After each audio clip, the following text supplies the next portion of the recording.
Olá, sejam todos bem-vindos ao Geladeira Podcast. Meu nome é Ariela Dutra, eu sou nutricionista e host desse podcast. E antes de iniciar esse episódio, eu quero falar com você que está iniciando o hábito de assistir podcasts. Bom, você pode assistir esse e os outros episódios no teu ritmo, indo para o banho, indo para a academia, indo para o trabalho, voltando. Fica à vontade, os episódios são semanais. Então você tem uma semana para ir assistindo esse e se ligar no próximo que está por aí. Tá vindo por aí. E se inscreve nos nossos canais no YouTube, Geladeira Podcast. A gente tem também um canal de cortes com os melhores momentos de cada episódio. E estamos no Instagram e no TikTok. Se inscreve lá no nosso canal e fica ligado. E hoje eu vou conversar com um cara que é um fundador de uma pizzaria aqui de Florianópolis, a Forneria Catarina, e também da Nononapo. Ele ama esportes aquáticos, surf, kitesurf e esportes em geral. E ele é formado em gastronomia. Seja bem-vindo, Marcos Christoph. Obrigadão. Cristol. Cristol, é. Viu? Te perguntei 1000 vezes como que eu falava o teu Não tem sobrenome. problema. Marcos, seja bem-vindo. Obrigado. Teu primeiro podcast. Primeiro podcast. Vamos lá, então. Vamos. Cara, podcast é o seguinte, a gente vai falar da vida inteira. O Geladeira, ele tem esse propósito. Sim. De vida e de comida. Sim. Né? Eu até escutei alguns podcasts aqui. Tem até um amigo meu que tinha vindo aqui. Quem que é? O Rafa. Ah, Rafa Bride? Rafa Bride. Aí eu tava escutando o Geladeira. E aí você perguntou o que tem na tua geladeira. Eu falei, essa pergunta não pode ser feita para mim porque eu não tenho nada na minha geladeira. Eu como muito fora de casa. E o Rafa veio todo com uma proposta da comida saudável e a comida dele, tudo. Ele é todo regrado, né? Sim. Aí eu falei, o meu vai ser um pouquinho diferente do dele.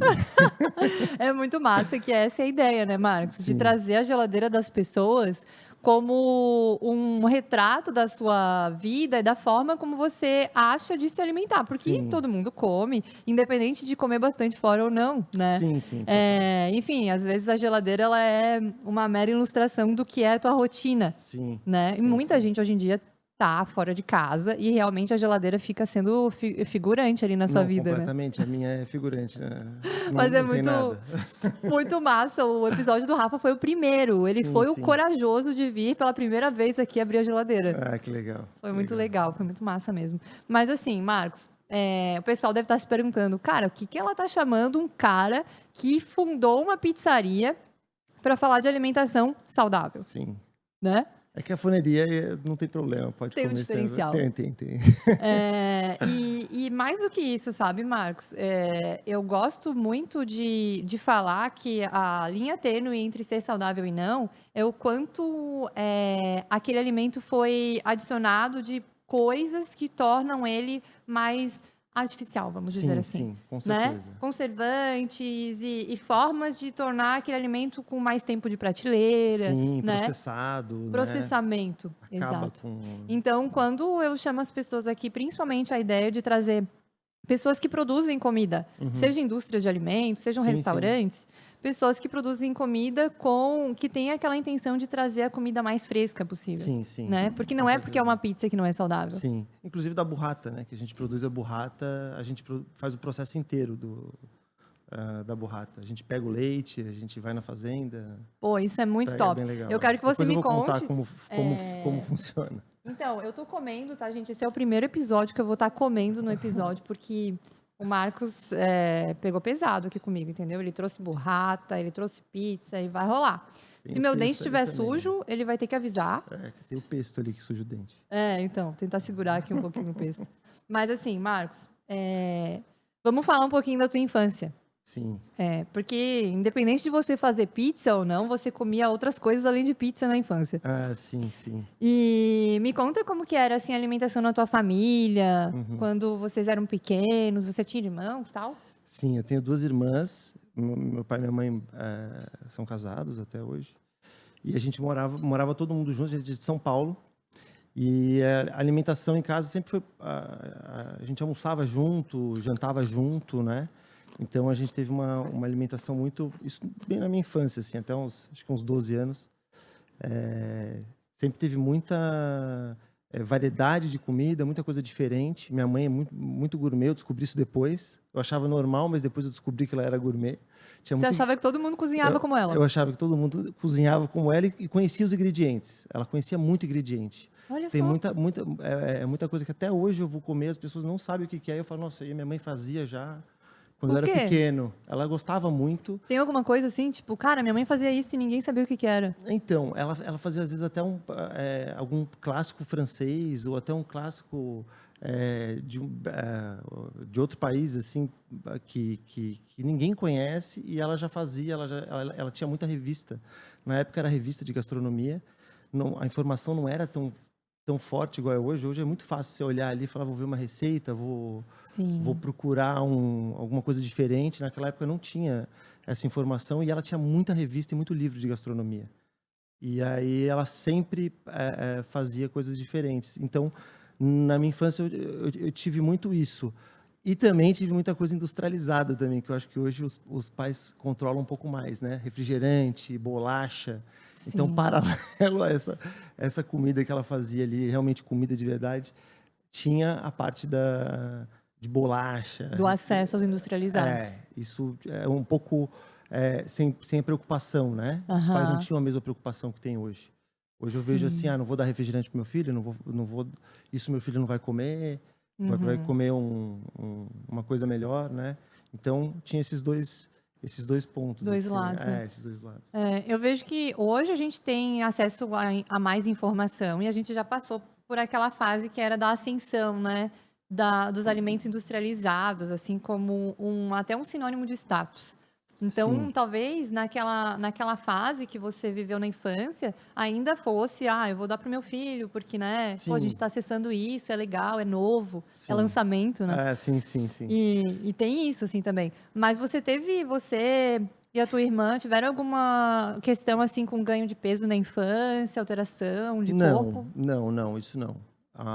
Era uma coisa controlada, assim, não era. Desenvolvimento foi bem saudável. Foi bem saudável. Não foi assim aquelas crianças americanas que têm muito problema Sim, de obesidade, que comem muita coisa industrializada. Tinha algumas regras ainda, né? Eu acho que era mais, eu falo do modo geral, assim, todo mundo comia levava bolacha para escola, levava salgadinho, né? Hoje não tem isso, né? aham. Até quando eu vim morar em Florianópolis, uma coisa que me chamou muita atenção, que nas escolas já tinha uma lei que não podia, né, A lei ter das cantinas escolares. isso. E isso aí não, quando eu era mais novo era impensável, assim, tipo, comia um monte de porcaria, né? Essa lei das cantinas escolares, ela surgiu ali nos anos 2000.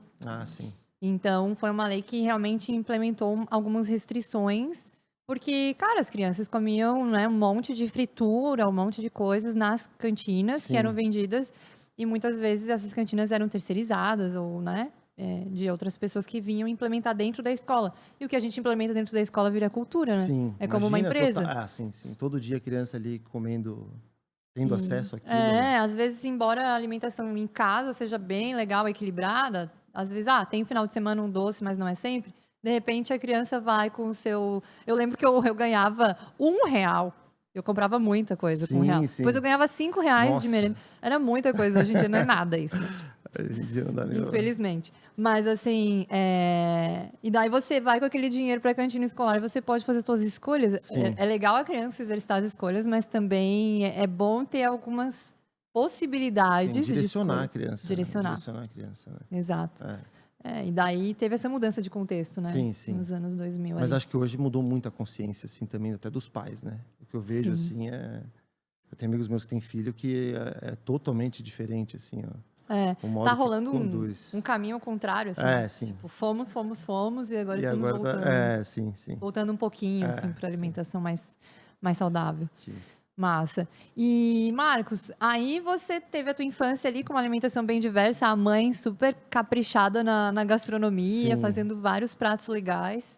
E teve algum momento assim, entrei na escola, ou entrei na faculdade, ou na adolescência, alguma virada de chave, assim? Então, quando eu era adolescente, eu jogava tênis, né? Eu era atleta, sim. E quando eu tinha mais ou menos uns 12, 13 anos, que é quando comecei a treinar mesmo, assim, ficou uma coisa bem competitiva, eu treinava praticamente o dia inteiro. Aí eu fazia um acompanhamento nutricional e era muito rigoroso, assim, tudo, preparo físico, tudo, e a alimentação fazia parte disso. E ali eu tive uma virada de chave bem forte, que eu simplesmente cortei doce, refrigerante. Eu fiquei anos sem Olha comer só. doce, sem tomar refrigerante. Coisa que até hoje eu como doce toda hora. Eu tenho um problema até com doce. É, É um pouquinho compulsivo até quando tem doce na minha frente, assim. sim. E era uma época que eu era muito natural. Eu sentia que era muito... Eu não sofria com a dieta. Mas a dieta era bem rigorosa, assim, bem... Eu podia comer bastante, até porque tinha muito déficit calórico, só que eu era muito, muito controlado, assim. Não comia nada de fritura, nada de doce. Que idade Foram você alguns tinha? anos isso, Tipo, dos 13 aos 17 ali, olha que foi só. foi bem rigoroso. Isso aí mudou muito até hoje. Eu acho que a parte que eu tenho, que eu como saudável, que eu A tenho... parte de mim, o meu eu Meu saudável. eu saudável vem dessa época, dessa disciplina ali, né? Sim. É, Pô, Marcos, com 13 anos, então, assim, teve um contato com nutricionista, com sim, esporte, e a ideia era se profissionalizar no tênis e se dedicar a sim, isso. Então, por isso você tinha essa motivação também de cuidar da alimentação, total. Era uma coisa muito fácil para mim. A alimentação fazia parte do treinamento, né? Então do não contexto, né? sofria Sim. com, em ter restrições, né? E é interessante, né? Tu acha que o fato de você ter esse desejo de se desenvolver no esporte influenciou em você não ver dificuldades na dieta? Sim. Hoje eu tenho um pouquinho mais de dificuldade, eu acho que é hábito também, né? Aí vai comendo um pouco de doce, vai comendo um pouco de fritura. Algumas coisas, eu como fritura com peso na consciência até hoje. Eu sinto isso, assim, que eu tenho muito peso na consciência quando eu vou comer fritura. E algumas coisas eu acho que veio dessa época. O doce que realmente Calcanhar de é um Aquiles. problema. É um problema porque eu começo a comer e eu simplesmente esqueço que existe outra coisa e eu vejo o doce na minha frente ali. Tanto que na minha casa eu não compro, né? Eu não Aham. compro nada em casa de doce, que se eu comprar, eu como tudo. Cara, essa é a estratégia infalível É. para não comer E doce. eu como no mesmo, muitas vezes eu como no mesmo dia, né? Então eu Aham. falo, vou comer um pouco e não. Eu como no mesmo dia, eu desisto e não compro mais. Sim. Essa É. A estratégia é infalível, né? é Não compre. Não uma tenha. Porque barreira se você. física. Barreira física e motivacional, né? Porque você pensar que você vai ter que ir até um lugar, Sim, comprar o doce, pegar o teu carro, sair de casa, você já meio que desiste, né? é. Foi a solução que eu encontrei. Sim. Não, isso é uma coisa que eu escuto muito aqui. Todo É. mundo fala, não, eu não posso com doce, cara. O doce, assim, ó, não tem que ter perto. Não Doce é tem. fogo, é. Porque isso vem muito daquela cultura de quando você é criança, de ter a gaveta dos doces. Ah, sim. Cara, quem tinha a gaveta dos doces em casa, vê o doce como premiação Sim. também. E acha que também tem que ter. E eu vejo muitos adultos reproduzindo essa gaveta. Sim, Não sim. sei se tu tem. Agora não tem Não mais. tenho mais, porque se tiver, eu como tudo no mesmo dia. É Mas realmente tem essa. essa cultura, né? Sim, sim, Na sim. infância, muita gente. Rolou. Mas assim, o tênis é um dos esportes com o MET, que a gente fala o gasto energético mais alto. Sim. Tênis e natação. Ah, que legal.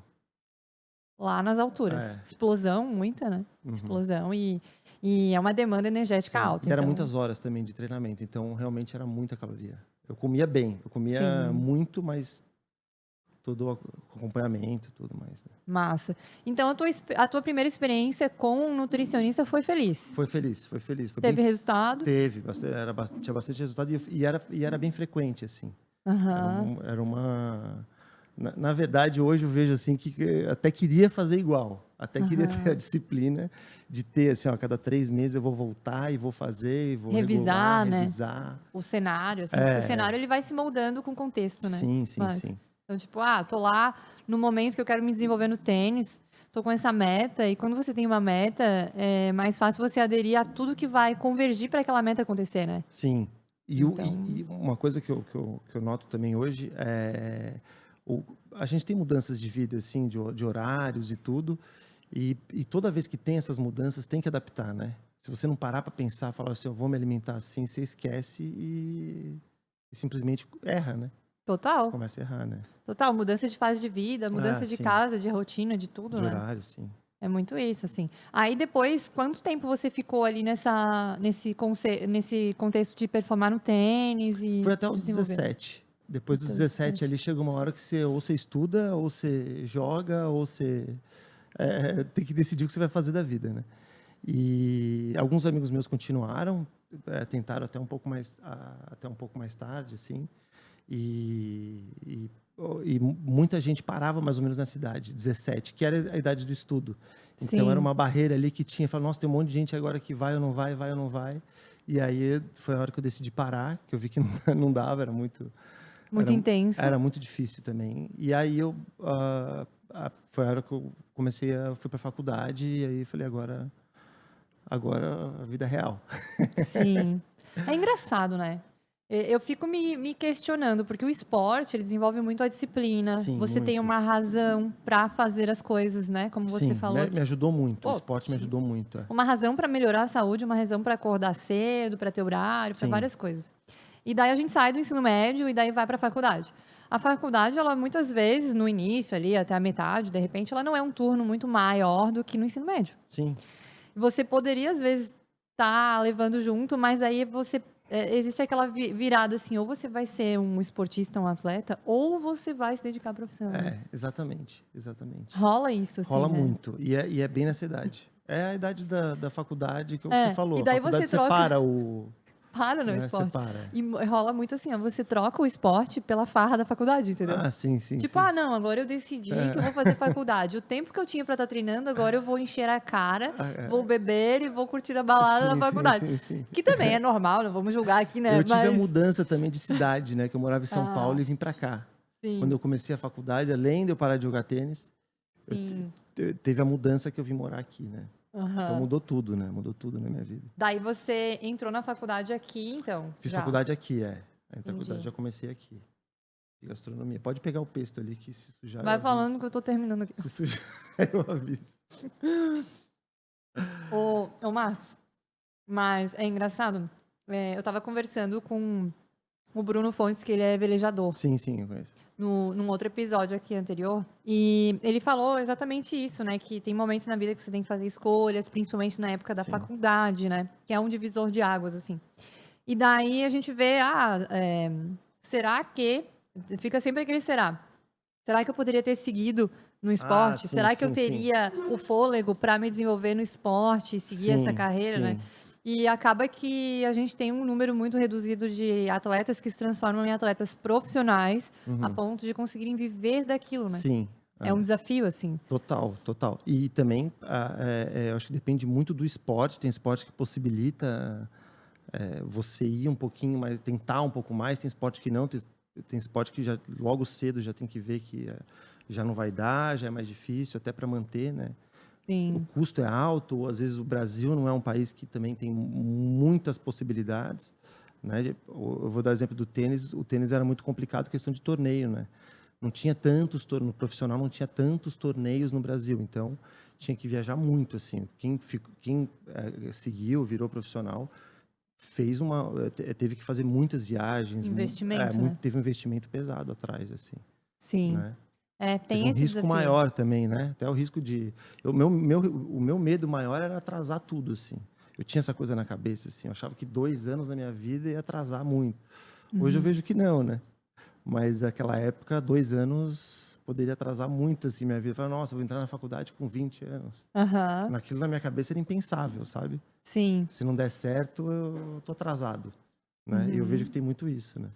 Nossa, tem muito essa cobrança e é uma coisa que eu até comentei já aqui com outras pessoas. Como a gente tem essa cobrança de entrar na faculdade com 17 e a gente tem o tempo de executar as coisas que é regido por uma consciência geral zona, assim, né? Sim. Que é de tipo, cara, eu tenho que estar aqui, senão não vai funcionar. Mais pra frente a gente meio que perde isso, né? Normalmente a pessoa mais pra frente às vezes até faz uma outra faculdade ou até começa a trabalhar com outra coisa, mas quando tem ali, sai do colégio, tá ali tem essa pressão, né? Todo mundo falando daquilo, né? E às vezes até o adolescente não tá maduro o suficiente para fazer as escolhas. Ah, sim. Né? Tipo, tem que decidir o que você vai fazer da tua vida com 16, 17 anos para ver o que... E naquela época parece que é pro resto da vida. Isso, exatamente. Né? Exatamente. Quando vê, nem é. Você já tá no plano A, B, C e D. Sim. Né? Mas é um momento em que a gente está desenvolvendo o cérebro ali, né? Se desenvolvendo em caráter e características e a persona, né? E a personalidade. e ao mesmo tempo tem que tomar muitas decisões. Nossa, e mais pra frente você muda, você 10 anos depois você é outra pessoa e você tá direcionado para aquilo, né? Mas ao mesmo tempo que, por mais que a gente mude, as nossas decisões tomadas nessa fase, que são uma fase ali de maturação, de desenvolvimento e tal, elas vão ainda reverberar, né? Sim. Nas decisões futuras, assim. Totalmente. É inevitável, assim. Mas essa questão do tempo eu ainda me questiono muito, sabe? Sobre o tempo de entrar numa faculdade. E até me questiono hoje em dia a necessidade de fazer uma graduação. Sim. Se isso é para todos ou não, Sim. Novas oportunidades, novas formas de serviço estão surgindo e cada vez mais o diploma, ele tem Totalmente, né? ficado totalmente... Totalmente. Né? Eu acho que isso vai mudar bastante. É uma Já tá mudança. mudando, né? Sim. Já tá mudando. Com certeza. Pô, e a gastronomia é uma área, assim, que é uma coisa que eu gosto muito de ver como além ainda da graduação, né? É algo tipo assim, cara, a graduação de gastronomia, mas tem um quê a mais, Sim. que é tipo a alquimia do negócio, né? E a graduação, a gastronomia também, falando da parte da cozinha mesmo.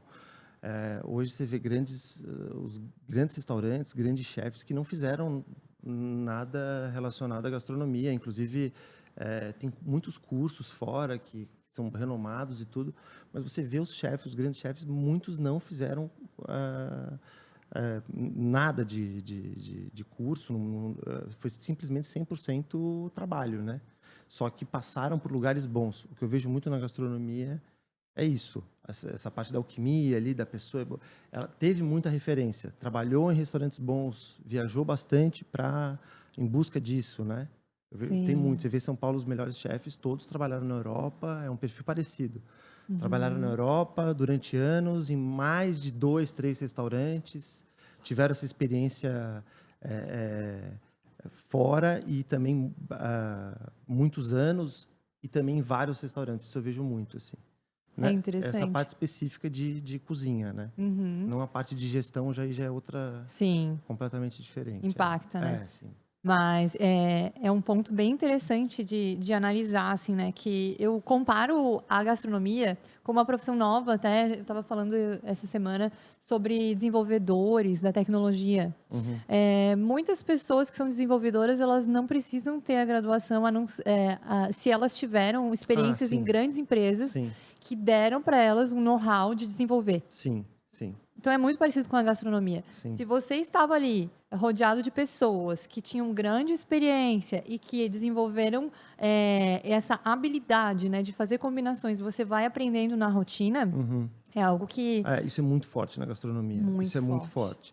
Óbvio que não desmerecendo nenhum curso ou qualquer graduação, mas a experiência prática ali porque querendo ou não, é parecido com o esporte, né? Você está ali aquela rotina, todo dia fazendo aquela coisa, todo dia. É óbvio que em 1, 2 anos você vai saber fazer muito bem aquilo.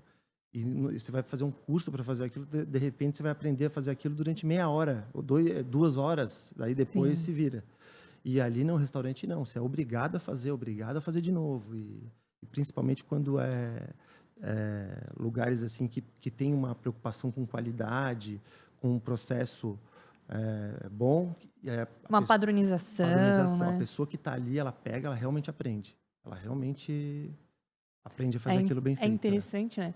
Porque o comer, né? Como eu sempre falo aqui no Geladeiro, o comer está desde o nascimento, desde que você está ali sendo amamentado pela mãe, até o momento da tua morte, se você estiver através de uma sonda se alimentando, ou com a tua dentadurinha lá na tua sopinha de bolacha, entendeu? Você vai estar comendo. Então, muita gente também acha que, tipo, cara, eu sei cozinhar. E sim, no final das contas, se você olha para isso com atenção, você desenvolve algumas habilidades. Mas aí existe a outra área que é de você realmente focar no desenvolvimento de um alimento, de uma alimentação, a ponto de você conseguir tornar aquilo uma experiência, né?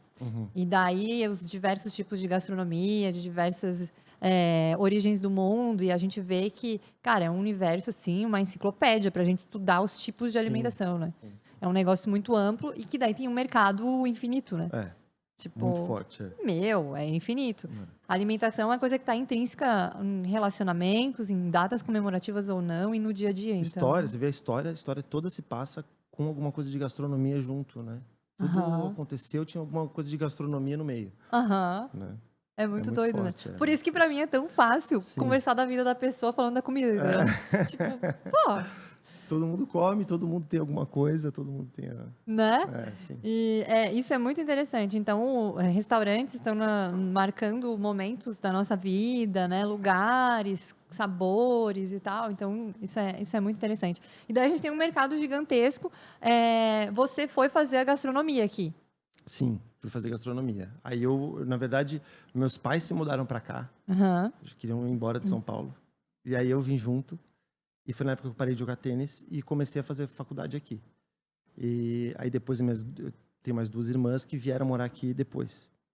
E aí comecei a fazer faculdade aqui. É 2 irmãs? Eu tenho 2 irmãs. Ah, tá. Tenho 2 irmãs. Legal, são 3 então São os filhos. 3, E aí eu comecei a fazer faculdade aqui. Aham. E aí eu cheguei a voltar para São Paulo para trabalhar em restaurante, mas nunca mais morei assim definitivamente em São Paulo. Depois que eu vinha, eu Sim. jurei que eu nunca mais ia voltar para São Paulo. Se apaixonou por Floripa? Aqui é muito bom, né? Muito. Aqui é muito bom. Sim. Ô, Marcos, e o que te levou a escolher a gastronomia? Quando você escolheu a gastronomia, a tua família já curtia essa ideia? Como que era? Sim, quando a gastronomia foi meio de paraquedas assim. Eu fui fazer uma faculdade na época de turismo e tinha gastronomia junto. E aí eu fui logo acho que na primeira semana, na segunda semana, tinha um amigo meu da faculdade que falou, vai lá fazer um estágio, porque a pessoal de gastronomia fazia junto o primeiro ano. E aí eu falei, vai lá fazer um estágio para conhecer o restaurante e tal. Ele tinha um restaurante. E eu fui lá. E aí eu entrei na cozinha, fiz para ver, nunca tinha tido contato nenhum, assim, eu não fazia nenhum ovo. E eu fui lá e gostei. E aí eu falei, putz, acho que é uma área legal para trabalhar e tal. Eu gostava de cozinhar. E aí eu comecei a gostar e eu troquei meu curso para gastronomia. Né? Olha só. Foi. Tipo assim, em casa, tu falou, minha mãe cozinhava Sim. uns pratos legais, mas, tipo, eu não nunca fazia você nada. ajudou ali.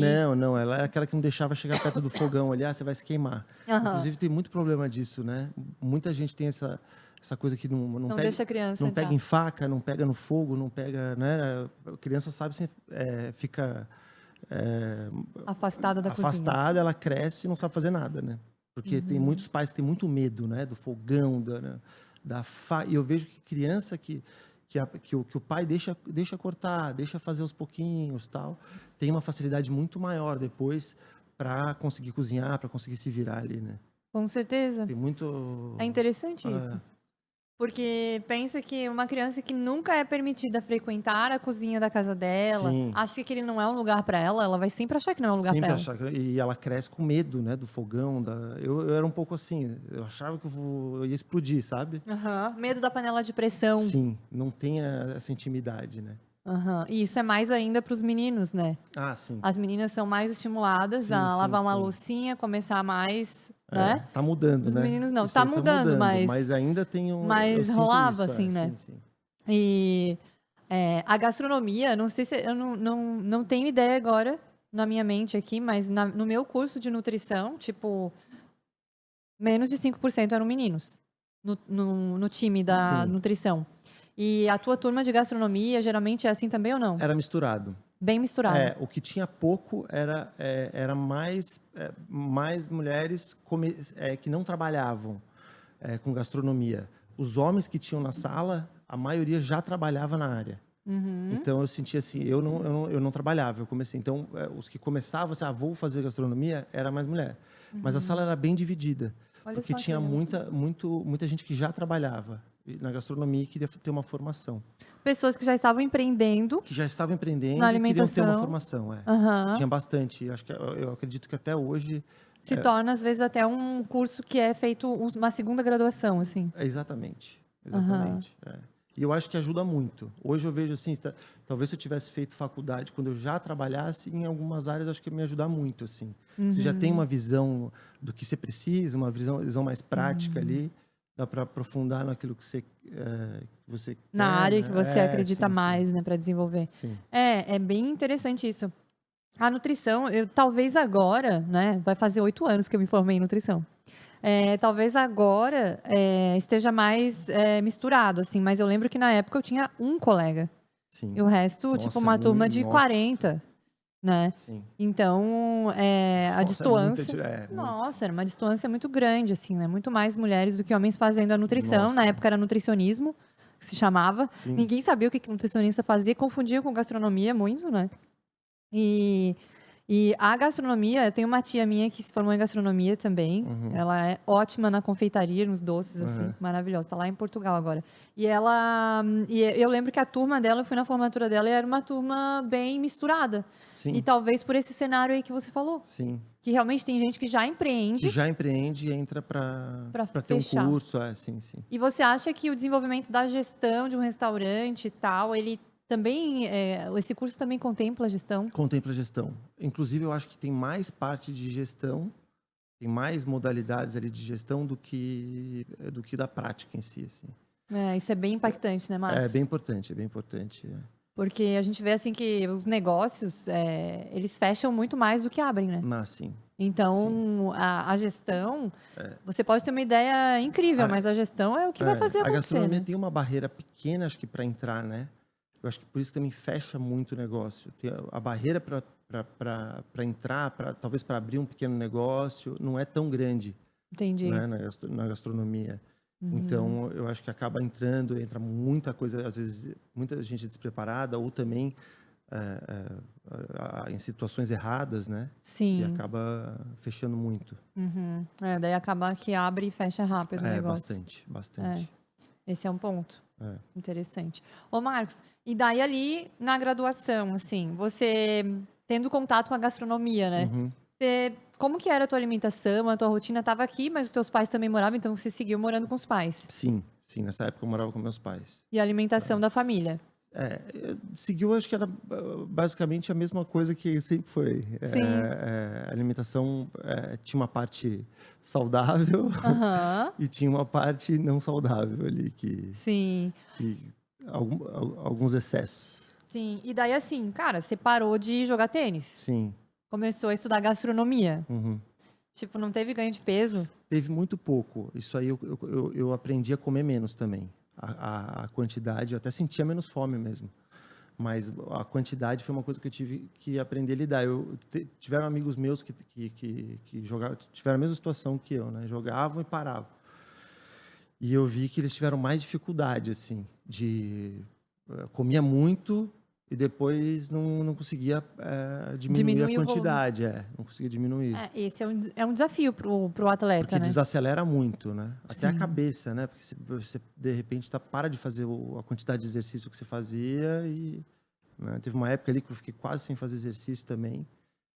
Mudou muito, assim, o corpo, a cabeça, né? Sim. Por isso que depois eu tentei manter, de alguma forma, ter uma regrinha ali para manter, né? Porque na mente de quem pratica atividade física de alta intensidade, assim, tênis regular e tal, você tem que comer bastante. Talvez Sim. tenha sido essa a realidade que você viveu lá dos 13 aos 17, né? Sim. Aí, cara, Muito, suspendeu a quantidade atividade física. Se eu comer o que eu comia naquela época, meu Deus, é muita coisa. Isso aconteceu Apesar com o Ronaldo Fenômeno, né? Sim. Isso acontece com muito atleta, né? Muito, tipo, né? Cara, Muito, parei de muito. treinar, porém continuo com a mesma dieta da Nutri. Deu a Copa agora ali, tinha uns ex-jogadores ali, tinha uns que estavam bem ali, mas tinha uns ali que não estavam... Tem que voltar na Nutri, daí não cabia rever na a cadeira ideia. do shake lá. Sim, mas esse é um desafio grande, assim, né? Pra quem pratica atividade física e depois suspende. Cara, não tô mais no mesmo ritmo, tenho que reduzir o volume. Só que daí rola essa questão assim, tô trabalhando pra caramba, você foi fazer a faculdade e tal, às vezes os horários, a rotina muda. Você ficou totalmente sedentário, sem fazer nenhum tipo de atividade física quando parou o tênis? Não. Quando eu parei, eu fazia... Quando eu parei, eu corria todo dia. Eu corria bem... Hoje eu vou dar uma corrida, eu quase morro. Naquela época eu corria bem porque o meu preparo físico era muito melhor, né? E aí eu fiquei acho que uns 2 anos correndo todo dia. Aí eu machuquei o joelho, porque corrida também todo dia. E aí eu comecei a fazer outros esportes, mas também num ritmo bem mais baixo, né? Nunca se lesionou no tênis? No tênis eu me lesionei, me lesionava lesionou? direto. Mas era pequenas lesões, assim, nada que eu fiquei muito tempo, não tive que fazer nenhuma operação, nada, não cirurgia, né? Pequenas lesões que deixavam afastado por um Por um tempinho tempinho. Isso tinha toda hora, ombro, cotovelo, joelho, coluna, toda hora, né. nas articulações, É, principalmente. sim, sim.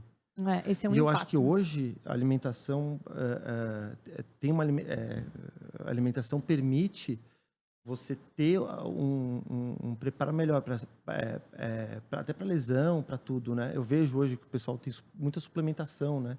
Naquela época não tinha, naquela época era bem fraco ainda. Hoje eu vejo que o pessoal está bem mais, acho que muita coisa surgiu, né, muitos estudos novos e tudo mais, e o pessoal hoje, a suplementação eu acho que é muito mais desenvolvida Sim. para suprir Naquela essa parte, né. naquela época ali dos 13 aos 17, que você estava treinando com a Nutrital, você tinha a dieta e tal, e você não usava nenhum tipo de suplemento. Tinha suplemento, Você mas lembra eu mais não ou lembro, menos? eu não lembro. Uma creatina, um whey protein, Creatina tinha, whey protein tinha, albumina.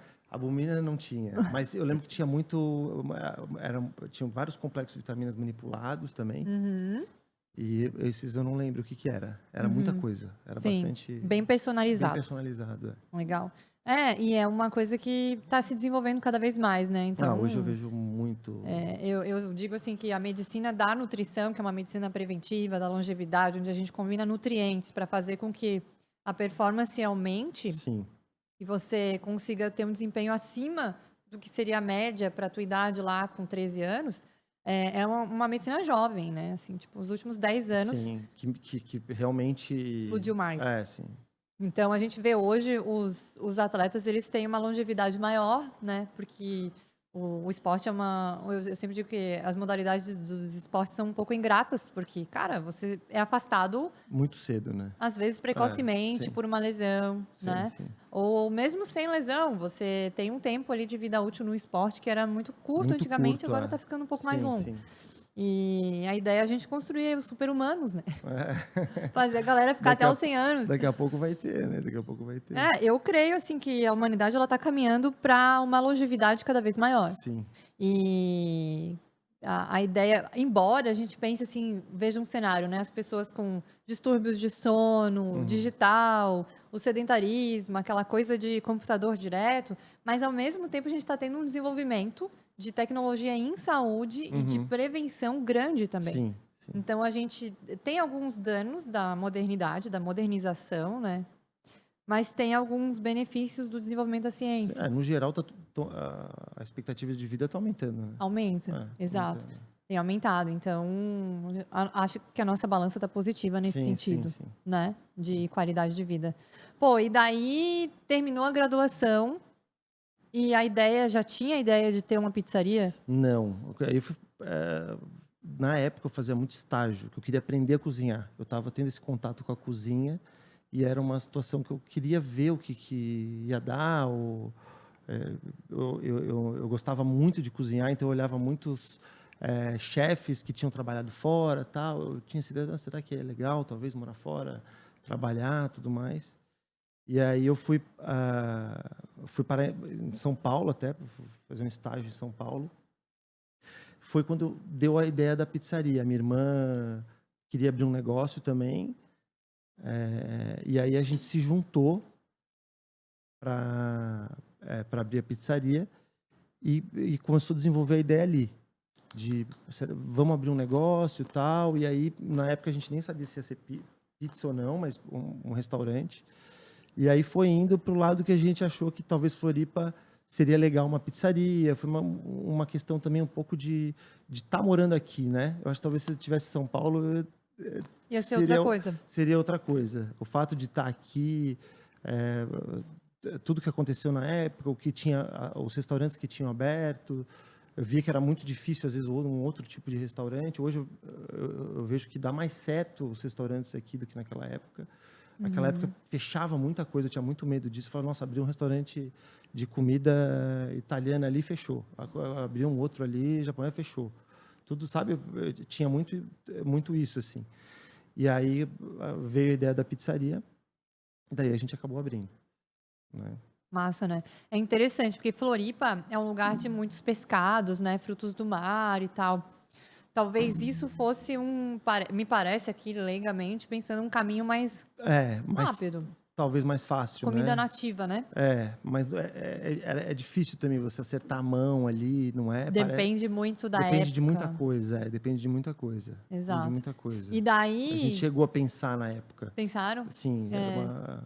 mas eu acho que a influência de vocês por serem paulistas e terem esse contato com pizzarias de alta qualidade, talvez, Sim, sim. né? E pensar, pô, aqui em Floripa talvez não tivesse, né? A gente pensava Essa muito cultura. isso, assim, o ponto que a gente arrumou também. Eu acho que Uhum. quando a gente arrumou o ponto, também falou, pô, o que seria legal aqui, né? Aham. Onde que foi a primeira? A primeira foi do Esteve Júnior, no centro, em frente ao Aham. Colégio Catarinense. Sim. Ali Ah, que eu adoro começou, lá. E aí, você conhece aquela unidade, não? Claro. Lá? Ah, Sim, legal. sim. Já fui várias vezes. E aí a gente abriu, abriu lá a primeira unidade. Depois a gente abriu, eu abri um bar, eu e minha irmã, a gente abriu um bar em 2010. Foi junto com logo depois da Steve Júnior. A gente Aham. abriu um bar que chamava Benvenuto, não sei se você chegou a conhecer. Sim. Tô lembrando É onde brevemente. fica a Funilha de Santa Mônica hoje. A gente fechou, Ah, tá. o bar durou 1 ano e meio. Aham. Aí a gente fechou e abriu a foneria lá, de Santa Mônica. Uma segunda foneria Foi, lá. até a segunda foi lá. Sim. Ah, verdade, lembrei agora um pouquinho. Pô, é interessante que a pizza, ela é mundialmente conhecida, né? Sim, Tipo, cara, em todo lugar que você vai, vai ter pizza. acho que até no Japão, com Sim, sim, certeza, sim. vai ter. Tem pizzarias excelentes, inclusive, agora no Japão. A É, farinha deles é muito boa, eles têm ingredientes muito bons, né? e tem essa questão, assim, de ser uma coisa cultural e acesso, todo mundo pensa em pizza, domingo pensa em pizza. No Sim. consultório, as pessoas me perguntam, cara, e a minha E pizza? a minha pizza? Entendeu? Tipo, vai cortar minha pizza? É. É um negócio assim, né? E você não corta pizza, né? Você não corta. Você Não não corta, corta. Olha ele. Você não corta pizza, né? Então, assim, Marcos, pizza, eu amo. Eu Sim. só prescrevo o que eu gosto para os meus Ah, pacientes. tá. Mas, assim, tem uma questão muito interessante. Cada vez mais a gente tem falado de fermentação natural, Sim. né? E, cara, eu na faculdade não se falava disso, me formei aqui em Floripa também. Aham. E a fermentação lenta, cara, eu acho que é dos últimos 5 anos, se Sim. falou em Sim. fermentação natural aqui em Floripa, província Sim, de sim. Florianópolis, Sim, né? sim, sim. Então, assim, quando a gente começa a ver que existe um tipo uma forma de fazer que deixa a digestão melhor, é uma coisa que eu comecei a indicar muito para os meus pacientes. Tanto o Sim. pão, né? Que não é só pizza, é o pão o povo pede, né? Sim, Tipo, totalmente. cara, não vai cortar meu pãozinho, né? É. Minha pizza. E eu sou super. Eu não sou aquela pessoa que radicalizo muito, mas eu acho que carboidrato você tem que merecer. Sim, Entendeu? sim, sim. Você quer comer? Mereça. Merece, aí você pode. Entendeu? Sim, Como que você entendi. merece? Atividade física, Sim, é né? justo, é Metabolismo top, você vai comer mais pizza. Sim. Metabolismo lento, vai comer menos pizza, Sim. né? Mas, assim, esse ponto aí é um ponto bem interessante. A questão da farinha. Qual é o diferencial da farinha entre uma pizzaria e outra e Sim. uma região do mundo? Então, a farinha, falam muito da farinha italiana, que é muito boa, ela realmente é muito boa, mas tem um problemaço da farinha italiana. A farinha, no Brasil, né? A farinha é um produto que pega muita umidade. Uhum. Então, se você pega a farinha italiana, você usar ela na Itália, quando ela saiu do moinho, ela foi para armazenagem e chegou na pizzaria com 1 semana, 2 semanas que ela foi moída, é uma coisa. Fresca. Agora, ela vai para um navio que demora meses para chegar aqui, fica parado no porto, vai para armazenagem, depois chega no restaurante para ser feita, na pizzaria ou na padaria. Ela fica muito diferente. Ela altera muito. Então, você tem que saber mexer com a farinha italiana. Ela é muito boa, ela tem mais glúten, ela fica mais elástica. Para pizza é muito boa essa característica. Ela fermenta muito bem. Depois eu falo da fermentação longa, né? Mas ela é muito boa para fazer a fermentação longa. Só que a farinha italiana, se você não souber mexer com ela, a pizza vai ficar borrachuda, vai ficar molenga, ela não vai dar tudo que ela tem, né? Uhum. E tem farinhas nacionais, farinhas até argentinas, de muito boa qualidade, muito mais frescas, né? Não que a farinha italiana tá ruim, ela tá na data de validade, ela tá boa, só que é diferente, né? Que nem o café. Você pega um café que foi moído semana passada, 2 semanas, ele vai estar muito melhor do que um café que foi moído há 4 meses, do que foi torrado, né, há 4 meses. E a farinha é uma situação muito parecida. Então, são vários detalhes, não é só isso, né? Tem a armazenagem, a parte da umidade, o quanto você bota de água no dia que está úmido, no dia que não está úmido, no inverno, no verão. Então, a receita da massa muda de acordo com a umidade do tempo. Temperatura da água, são muitas variáveis. Uhum. Então, a farinha italiana é muito boa, mas tem que saber usar. Tem gente que fala, eu vou usar farinha italiana, eu fiz a minha pizza ali com farinha italiana. Dependendo, se fosse chutar qual que vai estar melhor, se você sabe manipular a farinha italiana, talvez fique boa, talvez fique melhor até. Mas se não sabe manipular, a farinha fresca ali, que chegou, vai estar melhor do que a italiana. Sim, né? Eu vejo o frescor, muito então, influencia muito. Muito, muito. E essa questão de ser armazenado, né, nos navios e tal, tem aquela questão das micotoxinas, né? E em vários cereais a gente tem. Então, começa uma fermentação ali, uma contaminação ali por micotoxinas. A gente tem no amendoim também, e alguns outros insumos, assim. Sim. E que são impactados pelo tempo de armazenamento. Uhum. Né? Então, o ideal é que seja mais fresco possível, né? Total. E dá muita diferença. Dá muita diferença. Em tudo, né? Uhum. Gastronomia eu vejo que dá muita diferença. Hoje a burrata que a gente produz, essa burrata aqui que eu não olhei quando ela foi produzida, mas ela foi produzida essa semana. Sim. Talvez 2 dias atrás, às vezes 1 dia atrás. Hoje, se você for comprar qualquer burrata aqui em Florianópolis, você vai pegar ela com pelo menos 1 semana que ela já foi produzida. Sim. Então, você não consegue chegar nesse frescor comprando vem de longe já, vem de São Paulo, vem de Minas. Só para chegar aqui já dá diferença. Aqui eu consigo fazer na hora ali, produto de um dia para o outro, sabe? Esse frescor muda tudo. E gastronomia é totalmente assim. Você vai comer um peixe, é totalmente diferente. Você comer um peixe congelado, de um peixe que você pegou há 1, 2 dias. Então, a gastronomia é um monte de detalhezinhos, um monte de produtos que você tem que encaixar nessa... alquimia, né? Nesse frescor ali, né? É muito interessante isso, né, Marcos? Porque as pessoas pensam nesse processo de alimentação como a gente pensar, comprar os insumos mais caros, mas os melhores, né? Sim. Mas nem sempre. Às vezes os mais frescos, que talvez não sejam os mais importados, né? Porque as pessoas pensam, o importado é o melhor e tal. Que tem algumas situações... que nem precisa. Que precisa e que dá muita diferença. Né? Mas tem que sempre analisar o frescor, como é que tá, como é que não tá. A farinha é um exemplo assim clássico assim. Tem algumas marcas de farinha italiana que você encontra aqui que a farinha chega embolorada. Nossa. Chega assim horrível para fazer. E tem algumas marcas que conseguem ter tem um transporte em caixa, vem com uma embalagem muito mais robusta, né? Aí realmente segura essa umidade e tal. Agora, eu já vi muita farinha italiana ruim aqui. Chega aqui e você fala, nossa, a farinha tá horrorosa. Só que ela é italiana. Então, se você usar aquilo ali, você vai falar, tá farinha italiana. Mas depende muito. Isso impacta bastante, né? Ô, Cadu, bota aí a marca da Nononapo e da Forneria pra gente mostrar. Quem tá assistindo o vídeo aí do Geladeira vai ver. Então, são 2 marcas, né? Isso. Marcos. Catarina A Nononapo é o bebê aí da casa, então. É a mais nova. Quanto tempo? Ela tem 3 anos. 3 anos, né? Ela iniciou um pouquinho antes da pandemia. Sim. Foi bem em cima ali. Pô, e assim, a ideia, o conceito da Nononapo é fazer a pizza de prato, né? A pizza individual. A pizza individual, a pizza napolitana. Tem um pouco de confusão da pizza napolitana, porque começou a ter muito nome de Nápoles, porque Nápoles é onde surgiu a pizza.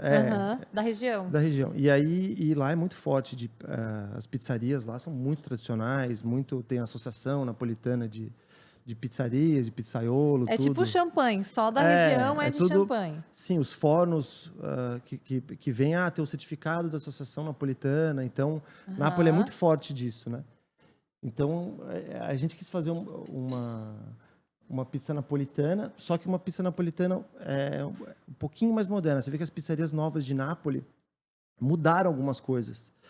E hoje começou a surgir muita pizzaria napolitana com a receita lá tradicional de Nápoles e tal, que é a mesma receita para praticamente todas.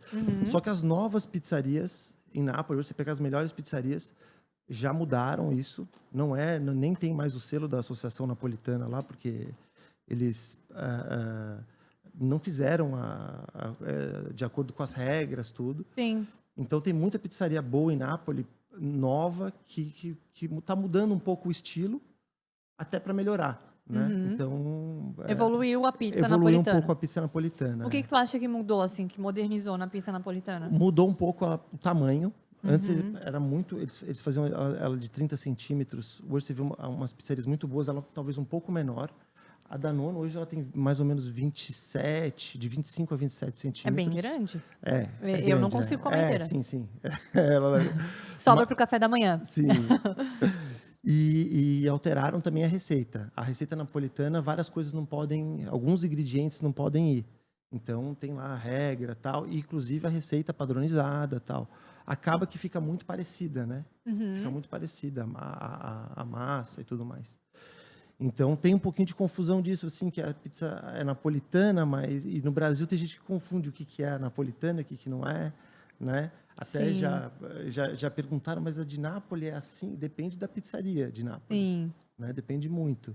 Mas Interessante. basicamente é individual, é de um sabor só. Isso não é só Nápoles também, a Itália toda, né? Acho que a Europa toda usa muito a pizza napolitana como sabor. referência, então acabou sendo, você vai na França, é uma pizza individual de um sabor, né? Para eles é impensável 2 sabores. É que nem se chegar aqui e pedir um misto quente e pedir para metade com peito de peru, metade com presunto. Para eles é impensável, assim, 2 sabores, a pizza e tudo mais. Né? Sim. Interessante, né? E tem algumas culturas, tipo... Cara, o Brasil, ele adulterou um pouco a pizza, né? Sim, a gente... Cara, pizza de camarão com estrogonofe. Ah, sim. Pizza de... A gente americanizou um pouco a pizza a grande, né? A pizza grande, acho que veio muita coisa que copiou dos americanos e misturou com a da... Você vai em São Paulo, você vê que é uma mistura, assim, né? Faz Sim. 2 sabores, faz 3 sabores. 3, né? Só que pegou também muita coisa da Itália, né? Eu acho que veio ali as primeiras pizzarias de São Paulo, era tudo de italiano, tinha muito ingrediente. As bandeirinhas da Itália italiano. penduradas no teto, Isso, já era tudo bem italianinho. E mudou bastante, e foi mudando. Aí é óbvio que essa história de abrasileirou sempre acontece, né? Começou a botar recheio na borda, começou a botar... É um estilo também, né? É aquela coisa, é o estilo de pizza brasileiro que Sim. é colonizado por outras influências, né? Tipo, tem outras influências, Sim. mas é o nosso estilo, acaba sendo, né? Tipo, acaba... é uma inspiração nos outros. Sim. Mas sobre a qualidade, assim, da massa em si, Marcos, eu lembro que na época de estudante, assim, comprar aquela pizza mais em conta, gigantesca, tal, dividir com a galera, Sim. era uma pizza que parecia que a massa era meio crua. Meio crua. Deitada, assim. Ou meio dura também, né? Meio seca. Aham. Tem muito massa mais seca, assim. Sim, cheia de farinha, assim, Sim. embaixo ainda. E muito, cara, chicletão, assim, mesmo. Sim. E como que faz pra essa massa ficar tão diferente, né? Hoje em dia, a massa bem mais leve, a digestibilidade bem melhor. Que nem eu falei, são muitas variáveis, né? A farinha? Farinha. Os ingredientes, sim, primeira coisa. A manipulação tem muito a ver, que nem eu falei da longa fermentação. A longa fermentação é muito boa, só que é difícil fazer a longa fermentação. A da forneria, por exemplo, ela tem 48 a 72 horas a fermentação. Para errar, para sair errado, é um detalhezinho. Para melar a fermentação ali, ela perder a qualidade. Porque ela melhora, depois ela piora. Só que você tem que acertar ali a quantidade de tudo ali. Mudou, que nem eu falei, mudou a temperatura, mudou a umidade, mudou o clima. O clima é diferente, se já altera. Só para você ter uma ideia, às vezes eu tenho as unidades da forneria, tem uma que usa às vezes um pouquinho diferente da outra em certo dia. E está a quilômetros de distância. E dá diferença. Se você fizer igual, dá diferença. O Santa Mônica do centro dá quase 2 graus de diferença ambiente ali. Num dia normal, uma tá 30 no centro está 30 graus, lá no Santa Mônica está 28 graus. Sim. E aonde bate a massa vai estar diferente também. Então, tem uma manipulação ali, que é um toque muito sutil, que tem que manipular ali, que você precisa acertar, que tem a ver com água, temperatura, quantidade, Muito um pouquinho mais, um pouquinho específico, menos, né? é muito específico. Bem... O forno também altera muito. Uhum. Às vezes eu vejo receitas boas, você vê que a receita é boa, vê que a massa foi bem feita, e às vezes a temperatura do forno está errada, também é um Daí passou um detalhezinho. pouquinho. Ela seca a pizza, ou ela assa muito rápido, fica crua, porque aqueles pontos pretos, sabe os pontinhos pretos? Até tem aqui. Ó. Uhum. Já vamos abrir essa pizza aí. Já. Esses pontos pretos, eles são bem importantes, esses pontos pretos. Isso aqui Sim. Vou puxar para cá para a galera ver também. Esses pontos pretos é a bolha de ar da fermentação. É uma boa fermentação, essa pizza aqui foi bem fermentada. Uhum. E ela dá o pontinho preto porque sobe a bolha da fermentação e dá o pontinho preto. Só que tem um limite. Se ela está branca e com muito ponto preto, o forno está muito alto. Se está com pouco, se está mais homogêneo aqui a cor, o forno está baixo. E isso assim, é coisa de 10 graus. Ou às vezes onde você bota no forno, ou às vezes o jeito que você vira. É uma coisa muito artesanal mesmo. Não tem uma coisa ali que você bota E faz sozinho rápido. Faz sozinho. Se você faz uma massa mais... A que você falou que você pedia... na aquela pizza bem simples. Tal, aquela é muito mais fácil, muito mais difícil de errar. Uhum. Porque você consegue fazer uma massa, às vezes até...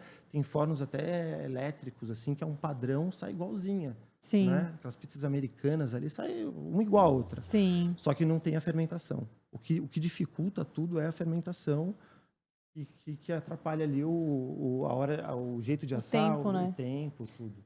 Ô, Marcos, e desde o começo a forneria foi de fermentação? Longa ou não? Sim, desde o começo. A gente sempre fez fermentação de 48 a 72 horas. Vocês estão há 15 anos no mercado? Sim, 15 anos. 15 anos fazendo fermentação. Fermentação, longa fermentação. Nossa, isso começou a ser divulgado recente, assim, Sim, né? sim. Por que você acha que agora teve esse boom, assim, todo mundo quer de fermentação? Eu acho que teve a questão da fermentação natural também. Na nona a gente faz fermentação natural, que porque o pessoal confunde longa fermentação com fermentação natural também. Uhum. A fermentação natural, ela você tem que ter um levain ali, tem gente que chama de fermento madre, e você tem que alimentar aquele fermento. Até tem padarias em São Paulo que falam que o fermento é o mesmo desde 1920. Tá lá o fermento. Você vai só multiplicando ele. Vai multiplicando e você usa ele na massa. Uhum. É como se fosse o Tamagotchi, sabe, gente? Quem teve. Você tem que alimentar. Você tem que alimentar, senão ele morre. E esse fermento, você usa ele uma parte da massa com ele. E daí você não precisa usar o fermento. Não é que não precisa. Você consegue não usar o fermento biológico ou o fermento fresco. E aí a fermentação vai sair a partir dali. É muito difícil trabalhar com essa massa. Uhum. Se ela passa, ela fica com aquele gostinho de azedo. Não sei se você já comeu. Azeda um pouquinho. Azeda. Tem situações, assim, principalmente de pão, que a intenção é chegar naquele azedo. Uhum. Você vai na pão França, de fermentação natural. Você vai na França, às vezes você vê padaria, todos os pães são azedos. Uhum. Só que aquilo ali é o que eles querem. Aqui tá tendo também alguns. Se eu passar um pouquinho na nononapo ali, falam que está estragada. Daí muda a característica, tem um queijo junto, tem outros ingredientes. Não, e tem gente que não aceita aquele gosto de azedo, porque não está nem acostumado com esse contato. Aquele azedo, ela dá uma... Então você tem que deixar... É específico. É uma coisa bem específica. Você tem que deixar aquela acidez ali, mas não pode passar. Exacerbar. A da forneria, a da forneria a gente faz a fermentação longa, só que não vai o fermento natural. Né? Como que é a diferença? Desculpa. A longa. A longa, na verdade, ela vai um fermento biológico, biológico seco ou fresco, e ele vai fermentar durante horas. Pão lá consideram 12 horas longa fermentação. Para pizza, acho que já tem que ser pelo menos umas 24. Só que em temperatura controlada e umidade controlada. E quando você faz a fermentação 24, 48, a forneria no mínimo 48. É aí que você tem que regular a umidade da massa, porque é muito fácil de errar. Se você deixar fermentando 48 horas e você não acertar a quantidade de água ali, não acertar a temperatura da água, não sai o produto. Desanda. Desanda. Tem que botar fora. Tem que botar fora. Você já passou por isso? Tem que botar fora a massa? Já aconteceu. Não, já aconteceu por vários motivos. A geladeira desligou. Faltou luz de noite. Faltou luz de noite, acontece. Mas o pior não é nem isso. O pior é ela ficar um pouquinho pior. Daí você não percebe, mas você não percebe, mas dá uma alteração. Sim. Então, por isso que é difícil trabalhar com a longa fermentação, né? E pizzaria tem um agravante do movimento ser na hora, do pão. O pão serrou, você pega, joga tudo fora e faz outro para servir para o cliente. A pizzaria, ela tá ali rodando, se a fermentação não estiver boa, você não vai ter o que servir. Então, é bem complicado essa parte. A gente hoje, em todas as unidades, a gente tem mais de uma em geladeiras diferentes. Então, se der algum problema de fermentação, a gente consegue trocar. Mas é uma situação bem complicada. Quando a gente tinha uma unidade só a forneria do centro, era uma preocupação assim que podia estragar a noite. Então, hoje a gente consegue trazer da outra unidade, já aconteceu. Então, para dar uma massa errada hoje é muito difícil. Sim. Mas quando tem uma unidade só, é muito fácil. É um desafio, né? É um desafio, É um desafio porque você precisa preparar aquele produto dias antes e, cara, às vezes você não tem o backup ainda, né? Exatamente. E você tem que ter gente preparada para estar vendo isso e olhando e a gastronomia é muito isso, né, Marcos? É muito isso. Tipo, muito imprevisto, aconteceu uma coisa, troca aqui e tal. Na hora vê, exatamente. Né? Exatamente. Você tem que ter também essa malemolência de você conseguir solucionar, às vezes. Tem que ter. Claro que também, aí 15 anos no mercado, você já vai encontrando soluções para os mesmos problemas que acabaram se repetindo ao longo das experiências, não, com certeza. Mas essa questão da digestibilidade que eu volto a falar, porque quando eu indico um pão de fermentação natural, né, ou uma pizza de fermentação mais longa, a gente nota que no decorrer dos últimos anos, muitas pessoas começaram a desenvolver um déficit na digestão. Sim. Um déficit enzimático. A pessoa fica inchada. Em diversas coisas. Sim. Não estou falando só de farinha, eu nem tenho um estou pouco, falando eu tenho um só pouco de eu tenho um pouco laticínio. disso. Mas muitas pessoas. E isso talvez seja um reflexo, ao longo do que a gente analisa, assim, de amostra, de estudos, que está relacionado com aquele momento lá que a gente era criança e adolescente. Nós aqui, entre 30, 35 anos, por aí, 40, que é o quê? Nós passamos pela fase que era... estamos na fase de ascensão de alimentação industrializada na nossa infância e adolescência. E daí... tinha acesso a muitos corantes, alimentos ultraprocessados, salsicha da Mônica, eu sempre falo, eu comia salsicha da Mônica, leite com Nescau, presunto. Imagino que não tinha na salsicha da Mônica. Né? Então, assim, cara, a gente tinha um acesso muito grande a isso. E daí depois o corpo ele foi ficando um pouco batizado, posso dizer assim, né? Sim. De muitos alimentos processados, muitos alimentos industrializados. Hoje a gente vê um desenvolvimento maior de uma consciência alimentar sobre saúde e uma tendência maior a alimentos frescos, né? Mas também tem essa relação de um consumo excessivo de alimentos que impactam o trato gastrointestinal a ponto do corpo começar a não produzir muito bem as enzimas. E, cara, quando uma criança come um corante, um iogurte, alguma coisa assim, tipo rosa pink, ou azul, ou verde, né? Ela come um componente que, se não for um corante natural, é um componente que o sistema imunológico da criança olha para aquilo e fala: cara, o que você está fazendo aqui? Eu nunca te vi. Sim. E o sistema imunológico fica totalmente ativado. Sim. Entra num estado de, tipo... Ele começa a reagir, né? Cara, eu tô preparado. Se você me agredir, eu vou te agredir. Então, o sistema imunológico começa a ficar inflado a ponto de ele ter que ficar sempre preparado para uma guerra.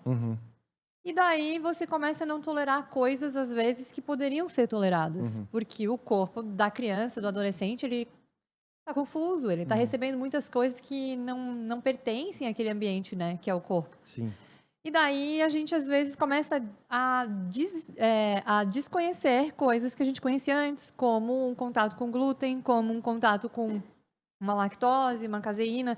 a gente vê isso, uma dificuldade de aceitar algumas coisas para algumas pessoas, né? Sim, Mas está muito relacionado com o frescor e a preparação do alimento, sim, né? muito. Muito. E a questão da fermentação, da longa fermentação, ela vai, é praticamente como já se deixa ela 24, 48 horas fermentando, é como se aquilo já fosse digerindo, né? As bactérias ali já vão quebrando, se aquela alimentando. proteína. Depois de 48 horas, ela vai dar, é como se você tivesse já digerido, como se tivesse já uma boa parte, por isso que você não fica inchado, porque você já a bactéria ali já praticamente já digeriu. Então, quando você vai comer, você tem a tua digestão é muito mais leve ali, né? Perfeito. Você não sente aquele peso, aquela coisa, até para dormir, né? Não sente aquela coisa pesada. Exatamente, pode colocar toda a culpa no vinho, tá? É. A pizza não tem nada a ver com isso, Pizza se não ela tem é de nada a ver. fermentação longa. Né? Pode recomendar para os teus pacientes. Aham. Sim, não, é uma coisa que eu sempre indico é a fermentação longa Sim. para aceitar melhor o glúten, para Sim. aquelas pessoas que sentem gases de extensão abdominal. E às vezes não é o glúten a questão da pessoa em si, só que a pessoa ela tem um déficit de produção de enzima que várias coisas ela não aceita, tipo Tá. feijão, outras coisas.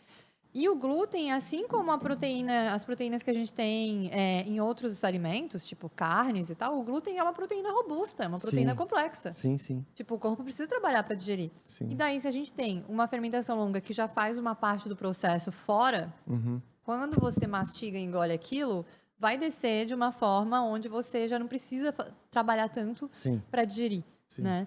Então, esse é um ponto, assim, bem um divisor de águas no sentido da pizza, no sentido do pão. Do pão, sim. Né?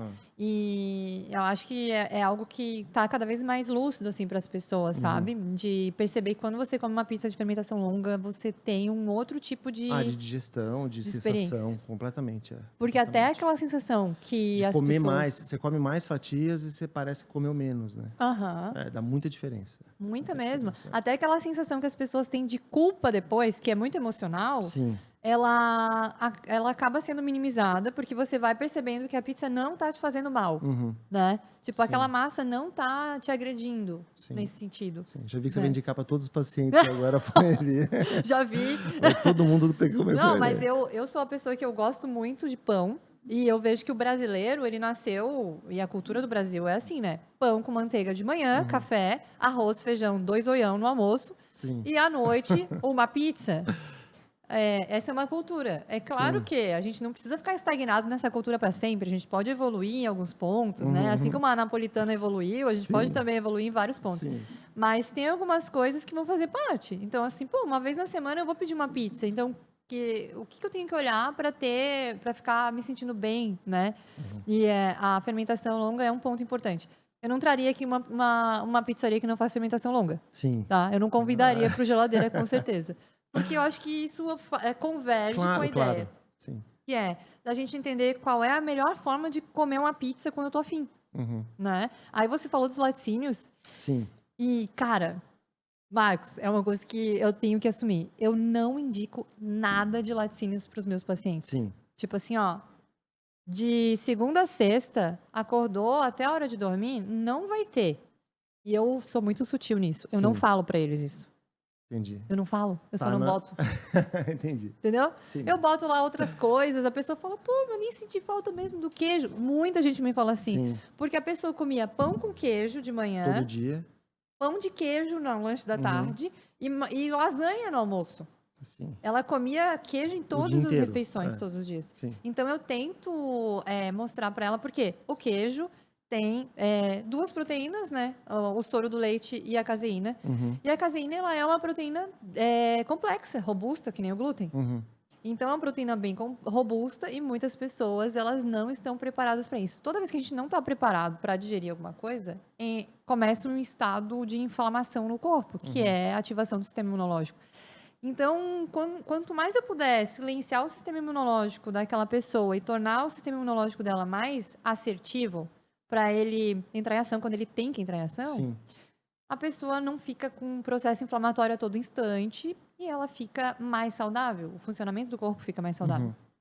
Mas aí, eu falo, cara, olha só, segunda a sexta, não vai ficar comendo queijo de manhã, de tarde, de noite. Mas assim, você tem uma refeição off, ou 2 ou 3, depende do estágio ali da Sim, vida da pessoa, do né. que ela dá. Eu falo assim, ó, quando você for comer a tua pizza, quando você for comer o teu hambúrguer, quando você for comer, cara, aí tudo bem. Porque, cara, é 1, 2 vezes na semana, Sim, sim, sim. né. É É. diferente daquela cultura de comer queijo o dia inteiro em 3 vezes todas no as dia. refeições, É, sim, né. completamente. Mas mesmo assim, a qualidade dos laticínios é muito importante, Influencia muito, claro. muito. Sabe por quê? O que que rola? Hum, Hoje a gente vê no supermercado aqueles queijos lá, que sinceramente tem gosto de plástico, assim. Sim, aqueles processados assim mesmo. Até mesmo que derreta e Sim, tal, sim. gosto de Tem uns plástico. que vem no saquinho ali que ele derrete. Às vezes é saquinho, às vezes é Você queijo, vai- você nem sabe o que que é, né? Plástico. E assim, não tem o sabor do queijo, sabe? Do queijo da Sim, colônia, sim. do queijo feito, Ele tem aquele sabor de processado, assim, de queijo processado. processado. É. E ainda tem aquela outra linha, aquela parte na gôndola do supermercado, que é aqueles queijos zero lactose. Sim. Aquele queijo zero lactose, olha os meus olhos revirando. Tipo, cheio de glicose. Sim. Então, adiciona muita glicose para trazer um equilíbrio para a palatabilidade do queijo que botou enzima, de Uhum. repente, né? Sim. Então, o queijo sem lactose também não curto muito, vou te Tá. dizer bem sincera. Uhum. E daí, enchi de crítica aqui os queijos Tá laticínios e você vai acabando me já. contar o que que você faz nos teus laticínios. Mas, assim, laticínios frescos, né? Sim. Eu vejo que, assim, eles fazem toda a diferença. Muito, Então, muito. pô, foi lá, comprou um queijo que Ó, foi feito na colônia, sim. né? Um queijo que tá fresco, como você falou. É. Aqui o nosso. A gente. Foi ano passado, né? Que a gente. Peguei uma consultoria de um italiano para fazer a burrata. A gente ficou quase um ano desenvolvendo a burrata. A gente está fazendo a ricota. A ricota a gente ainda não está vendendo, mas a gente está fazendo uma ricota, muito boa ricota. Depois eu posso até te mandar uma. Quero. A Fiora Delate, que é aquela mussarela em bola, que vem no soro, sabe? Aham. A Fiora Delate a gente faz também. E a Stracciatella. E o mascarpone também a gente está fazendo. E a gente foi quase um ano desenvolvendo essas receitas, tudo, para também pegar um selo. Hoje a gente tem um selo que é municipal, chama o SIM, que é o selo de inspeção municipal, que é para você poder produzir. Então tem toda uma regulamentação disso. A gente teve que fazer uma sala toda específica para queijo, maquinário só de queijo, tudo separado, tudo certinho, com um responsável técnico também acompanhando, para poder mexer com tudo por causa do leite cru, Sim. para a gente poder trabalhar com o leite que vem direto da fazenda. Então a gente compra do produtor. A gente hoje tem 2 fornecedores que a gente está trabalhando que tiram leite diariamente. Então a gente vai até o local, pega o leite do produtor Cru. Não pasteurizado. não pasteurizado. A gente faz a pasteurização e no momento que faz a pasteurização já faz o queijo. Então isso aí dá um frescor assim pro queijo que fica outro produto.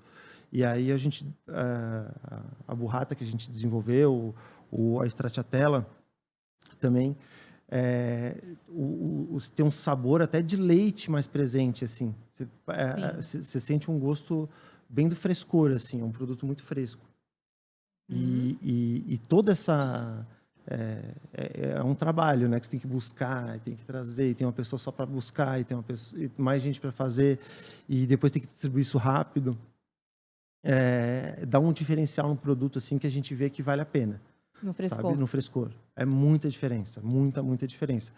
Ele tem uma data de validade reduzida de um queijo de supermercado, um queijo que é adicionado conservante e ele dá e ele tendo esse frescor, por ele ter esse frescor, a gente consegue usar diariamente ali um queijo que foi feito há 2 dias com outro sabor assim.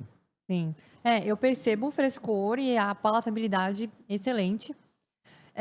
Não sou uma pessoa intolerante à lactose Sim. aqui, então eu como um queijo, né? Tipo assim, na pizza, nos finais de semana, sem nenhum problema. Sim. E A questão do queijo em si é essa questão de, às vezes, a pessoa querer tirar a lactose e fazer. Vocês fazem burrata sem lactose, alguma coisa Não, assim? a gente não faz. A burrata, o leite que a gente usa lá é só para Integral. integral, Aham. integral. A gente não. É. A E gente as tem, pessoas alérgicas daí, a intolerantes? gente tem no cardápio da forneria, a gente tem um cardápio sem lactose, Uhum. que a gente usa o grana padano sem lactose e também a gente usa mussarela sem lactose. Mas essa a gente compra pronta Sim. para poder Atender. atender. Essa aí Sim. a gente não faz o processo do queijo sem lactose. Sim. Esse é um desafio, sabe, para a indústria de laticínios, assim. Sim, Porque quando a indústria tira a lactose, ela tira com a enzima. sim. Só que a lactose é o açúcar do leite. Então, Uhum. ele perde algumas características de sabor. E daí a indústria vai lá e Vai lá e adiciona adiciona alguma coisa. glicose. Glicose pura. É aquela Entendi. glicose que você toma na Sim, veia. sim. Então, essa glicose, ela tem um poder de estimular a tua insulina muito alto. Uhum. Ela tem um poder maior do que a lactose. Nossa. Então, ela não gera um efeito, né, gastrointestinal, um efeito de quem é intolerante à lactose, mas esse tipo de alimento, ele gera um estímulo de glicose, um pico de insulina muito alto. Uhum. Então, a gente vê, assim, que os indivíduos que têm uma alergia e começam a usar muito os queijos sem lactose, eles têm uma tendência a desenvolver diabetes tipo 2. Nossa. Porque começa, né? Se for aquela pessoa que de manhã come o pão com queijo sem lactose, se come o pão de queijo sem lactose, a lasanha sem lactose, tudo sem lactose, ela tá adicionando na alimentação dela muita glicose, Sim, sim. no final das contas. Sim. Então, esse é um desafio, assim, é uma crítica minha que fica para a indústria de laticínios, Sim. para tentar encontrar uma outra saída. Agora vai ter mudou já, acho que tem um prazo de, não sei, de 6 a 9 meses, acho que para mudar a rotulagem, né, dos alimentos. Sim. Que vai vir, acho que a da glicose, acho que tá Adição de açúcar, adição de né? açúcar, né? Sim. Que na verdade hoje só vem a história da adição de açúcar, mas vai ter que vir a porcentagem, né, de glicose e tudo. Eu não sei exatamente como é que tá essa É legislação. bem interessante essa nova resolução dos rótulos. As empresas têm até 3 anos, dependendo do tamanho da empresa, para se adequar Tá. na Nossa, produção de bastante alimentos. tempo. Mas se você for ver e pegar qualquer queijo zero lactose, você vai ver que aquele queijo, ele já tem no final dos ingredientes aquela frase. Tem aquela frase assim, pode conter glúten e tal? Sim, sim.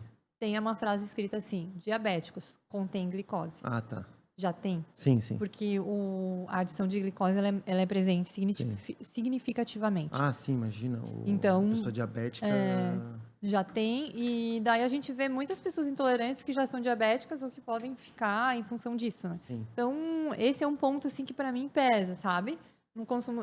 A minha sugestão é, cara, você é intolerante à lactose? Não come na tua rotina. Uhum. Quando você for comer uma pizza, come a pizza com a lactose normal e toma enzima. Sim. Ok. Então, fica aquela solução, né? Sim, sim. Hoje tem aqueles queijos de castanha, aqueles queijos veganos que já vão extrapolando também para esse público alérgico, também tem uma opção. Não é igual, não podemos ser aqui, né, cínicos de dizer que é igual, porque não é. Queijo é queijo e pronto. A gente faz na Nono o queijo... Em São Paulo estão chamando de cajupiri, não sei se já ouviu falar. Já. Vende até o cajupiri, que é o queijo feito à base de castanha de caju, né? Fica gostoso, ele fica cremoso. Fica cremoso. Porque o que falta ali, muitas vezes, uma coisa que não tem queijo é a cremosidade, né? E ali ele dá essa cremosidade. Sabor, óbvio, que não é igual ao de um catupiry. É diferente. Mas ele dá uma cremosidade e ele ajuda até nos outros ingredientes. Fica gostoso. É que tem que manipular. O que eu acho, às vezes, até que alguma coisa sem lactose fica mais gostoso quando você não tenta botar queijo. A gente tem uma pizza na forneria, que é vegana, que não tem nenhum tipo de tentativa de colocar queijo. Ela fica muito boa sem queijo. A 3 cogumelos, não é? Não, ela vai cogumelo também, ela vai poró, mas ela não tem... A 3 cogumelos é uma que fica boa sem queijo. Ela tem muito sabor. Se você tira o queijo dela, você consegue comer, ela fica muito gostosa. E às vezes eu vejo que tem algumas coisas que ficam melhor sem tentativa de colocar queijo. Né? Sim. Sem tentativa de colocar aquela coisa... É queijo vegano, tal, fica gostoso, Não tem né? cremosidade. Tipo...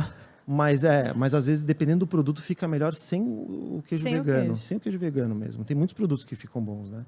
Verdade. Uhum. Eu tava falando esses dias no outro episódio aqui com o Fermento, ele falando assim, pô, essa galera vegana, cara, que quer comer bacon de coco, bacon... Não é bacon, bacon é bacon, bacon Na é França porco. proibiram, né? Na França, acho que, eu não sei o que aconteceu, fizeram uma lei que não pode... Chamar de bacon? Você não pode mais chamar de bacon, não pode mais chamar de hambúrguer, você tem que dar outro nome. Para para não confundirem com a gastronomia. Eles levam muito a sério os pratos clássicos, né? Sim, pra não Não descaracterizar. descaracterizar, tal. Eu acho que às vezes é pra tornar mais vendável, Sim. né? Tipo, pra pessoa entender que vai ter um sabor parecido, mas não é aquilo. Mas a gente tem que entender que não vai ser. É igual queijo de castanha. Não se ilude, não vai ser igual queijo. Tem que ver Uma pasta de castanha, creme de castanha. Sim. E tem que adaptar na receita, né? Sim. Que às vezes só substituir, às vezes não é a medida certa. Às vezes bota um pouquinho e bota outra coisa, né? O cogumelo é uma coisa que entra muito bem, né? Muito. O cogumelo em muitas receitas ali, ele fica muito bom sem queijo. Eu fiquei 1 ano e meio vegana mesmo, assim, sem comer queijos e ovos. Tem bastante experiência, então. E eu comia muito a pizza de vocês. Sim. Tanto a vegana como essa de 3 cogumelos sem queijo. Sim. Era muito boa. Daí ele vai falar, sim, comia muito. E tinha queijo escondido você. Não tinha. Não tinha. Pode continuar recomendando para os pacientes veganos. Não, eu comia e agora eu tenho comido mais aquela de trufa, que eu tô numa vibe gostando muito de azeite trufado, então eu gosto bastante. Legal. Com alcachofra. Alcachofra, cachof. Não, mas deixa eu te creme contar. de trufa. Como é que eu descobri esse sabor dessa pizza, que eu nunca tinha pedido? Ele é relativamente novo. Foi, acho que uma das últimas que entrou no cardápio. Meu Deus, esse sabor, ele precisa ser premiado? Lá em casa ele é premiado. A gente compra uma pizza gigante só daquele sabor. Sim. A gente não compra 2, porque a gente sabe que a gente vai se arrepender. É sério? Tipo assim, ó. A gente pediu uma vez, vamos pegar esse aqui de trufa. Acho que a gente não tinha visto. Tem os 3 sabores de trufa, né? Tem. E daí a gente viu que tinha um vegetariano que era de trufa, porque eu sou vegetariana ainda na maior parte do tempo. Sim. Às vezes eu tenho comido peixe, mas na maior parte dos meus dias eu não como. E daí a gente pediu, vamos pedir. Mas alcachofra? Eu falei, não é uma coisa assim, amo alcachofra, né? Fui pedir. Gente, eu e o Luiz Paulo, a gente deu uma garfada, assim, a gente olhou e falou... Essa é pizza boa. é essa? Não. Você gosta de trufa? Não, a gente ficou sem entender a pizza. A gente falou assim, como é que uma pizza pode ser boa só de alcachofra e queijo muito. Alcachofra combina muito com trufa. Caramba! Combina muito, Combinou Combinação muito. muito boa, Sério, eu só indico essa pizza aí. Todo mundo que pergunta fala assim, você tem que ir lá, mas você tem que comer esse sabor. A carbonara trufada sem a panceta também fica boa, pode pedir. Dá pra tirar Dá pra tirar carne? a panceta, dá. Interessante. Vai ovo, não sei. Ovo ovo eu como. Né? Então, como ovo, queijo. Fica muito boa sem a panceta também. Interessante. Mas assim, a trufa ela dá um quê a mais aí, né? Esse encontro da massa com a trufa da pizza ficou legal. Aí você chama lá as pizzas brancas, né? Sim, exatamente. Que daí não tem molho de tomate. Sem molho. Molho de tomate é uma coisa que também... combina muito e a digestão é boa para quem não tem azia, né? Sim, então, por causa da acidez, né? Da acidez. É muito interessante. Quando a pessoa tem uma especificidade, você pode guiar ela. Por exemplo, assim, cara, eu vou comer pizza hoje. Se a pessoa tem azia, refluxo, essas coisas, o ideal é evitar uma pizza com muito molho de tomate, né? Sim. Se a pessoa tem alguma intolerância e tal, o ideal é pegar aquelas pizzas que não tem tanto queijo e tal. Né? O molho de tomate, ele tem muito a ver com a qualidade do tomate, a acidez também. Quanto menos acidez, melhor. Sim. Né? Então, você pega um tomate italiano bom mesmo, ele é doce, assim. Você sente até um gosto de doce. Sabe aqueles pequenininhos ali, sweet grape ali? Que já vem no galhozinho, assim, né? Eles são muito... Você come, você sente até um adocicado, assim, né? O tomate, quanto mais adocicado, melhor. Não precisa nem adicionar tanto açúcar no molho, né? Sim. De tomate. Nossa, a gente nem coloca. Não coloca? Não coloca. Que açúcar, Quando tá muito... o açúcar o pessoal coloca quando é muito verde, assim. Então, quando ele tá bem ácido mesmo, aí realmente o açúcar tira a acidez. Nossa, a gente não coloca. Massa. Pô, muito legal. E assim, né, Marcos? Rotina, pizzas incríveis. Agora, como que é a tua rotina tendo uma pizzaria? Você almoça pizza sempre? Eu como o dia inteiro pizza, não, mentira. Meu Deus do céu. Não, difícil sentar para comer. Raramente eu sento para comer uma pizza, porque eu provo bastante. Eu sempre estou provando, sempre estou Sim. testando alguma coisa, então acabo comendo bastante. Mas sentar para comer é difícil. E às vezes eu como em casa. Uhum. Mas eu acabo comendo toda semana e por causa que eu vou nas lojas, às vezes peço para provar alguma coisa e estou sempre Sim. provando a massa também. Então acabo que eu supro a minha necessidade ali de comer pizza, né, de tanto provar, né? Então é Sim. difícil. E você tá sempre dentro, assim, então, na cozinha, experimentando, acompanhando de perto. Sim, hoje eu vou menos assim na parte da noite, mas eu tô sempre indo nas unidades para provar, para ver como é que tá também, né? Uhum. Sempre acabo comendo alguma coisa. Interessante. E tá no tênis ainda? Não, nunca mais joguei tênis. O que Parei. você pratica hoje? Hoje eu tô só kitesurf, surf e aí e corrida e musculação, né? Uhum. Não tenho. De vez em Ah, quando eu então são mudo. 4 De vez modalidades. em quando eu mudo, eu faço algum outro esporte, mas no momento eu não tenho feito outros esportes. Na semana você é sempre ativo, assim, uma média de quantas horas de atividade física você faz na semana? Ah, é uma média de 5 horas por semana. Eu não faço tanto, já fiz bem mais, já Uhum. fiz menos também. Mas Massa. hoje acho que em torno de 5 ou 6 horas semanais. Show. E daí você toma café da manhã? Como Eu que é a tua tomo café rotina? Não, eu como café da manhã em casa. A única coisa que eu tomo em casa é café da manhã. Às vezes eu saio para comer, porque tem hora que dá vontade às vezes comer alguma coisa. Fora. Eu tomar um café da manhã fora, mas normalmente eu tomo café da manhã em casa. As outras refeições todas fora. Difícil Aham. comer à noite em casa. Hoje você mora sozinho? Moro sozinho. Mora Hoje eu moro sozinho. sozinho. E daí, como que é o teu café da manhã? Conta aí, vai ter que abrir a geladeira, É. não vai escapar, entendeu? Então, normalmente tem uma fruta. Aham. Normalmente eu como só uma fruta. Mas às vezes eu como um ovo e uma fruta. E só. É Café. bem. Café não. Não toma café de O manhã. café eu tomo só depois que eu já tomo tanto que eu evito tomar de manhã para não tomar muito. Pô, tem que reverter esse quadro aí, hein? O Não café, tomo. o ideal é de manhã Não, e dá uma diminuída eu durante o tomo dia. depois do almoço. Depois do almoço tomo um monte. Porque é uma hora que me dá sono. Eu não sei se é para Uhum. todo mundo, você vai saber dizer melhor que eu. Mas depois do almoço é uma hora que me dá sono e eu preciso trabalhar. E aí eu tomo o Sim. café meio que para dar uma. É, às vezes tem Já virou essa, psicológico também, né? sim, essa alteração no ciclo circadiano. É, De você ter o hábito, como tem, né, os restaurantes que estão funcionando à noite, de você dormir mais tarde sim. e acordar um pouco mais tarde, daí o fluxo fica todo um pouco invertido, né? Uhum. No final das contas, todas as pessoas que me falam assim, eu funciono melhor à noite, ou eu sou mais produtivo da tarde para a noite, de manhã eu não funciono muito bem, é apenas uma percepção da pessoa, Ah, porque sim. na natureza dela mesmo, ela performaria melhor se ela seguisse o fluxo da luz do sol Sim, e da noite. Por isso que muita gente que trabalha à noite ganha insalubridade, sim. ganha um adicional noturno, Aham, né? depois das 10, Porque realmente à noite impacta, assim, né? Sim, imagina. E a cultura ainda do Brasil é de jantar um pouco mais tarde, mas o ideal seria, tipo, cara, o horário do jantar Tá sempre desacelerando já 18 e tá. 20 horas, 21 horas no máximo, assim, Sim, né? As pessoas vão sim. até mais tarde aqui no Brasil, são Sim, mais, sim, sim. né? E Ah, isso impacta a saúde. sim. É um ponto, assim, né? E a foneria, ela é aberta para almoço também, Não, só à noite. só à noite. Só à noite, Ah, todo dia à noite. então galera, só jantar pizza mesmo. A galera não tem o hábito de almoçar Não, pizza, no né? Brasil é muito pouco, assim. Eu vi algumas pizzarias de São Paulo tentaram abrir almoço, não tem a Não vale a cultura. pena. Não tem a cultura, não tem a cultura de. Cara, E é engraçado eu. que na Itália eles comem muito no almoço, Pois pizza. é. Muito. E tem outros lugares que não tem o hábito de almoçar, né? E Ah, daí, tipo, é lanche e tal. E sim. daí tem essa rotina, assim, também, diferente, que pode entrar uma pizza. Mas eu tava vendo um episódio do Joe Rogan, até eu queria mostrar aqui. Ô, Cadu, mostra aí aquela imagem daquele atleta que tem a dieta à base de pizza. Aham. Acho que tá aí no. Eu mandei pra você. O atleta se chama Mike Musumeci. Musumeci. Não sei dizer o sobrenome Do dele. jiu-jitsu. Mas ele é 5 vezes campeão de jiu-jitsu. A dieta dele é a base de massas e pizza. Ele Ah. ama pizza. Aí eu fiquei, cara, o que esse guri faz, né? Tipo assim, ele é jovem, Sim, né? E ele tem um físico, uma performance. Nossa, os resultados dos campeonatos aí, né?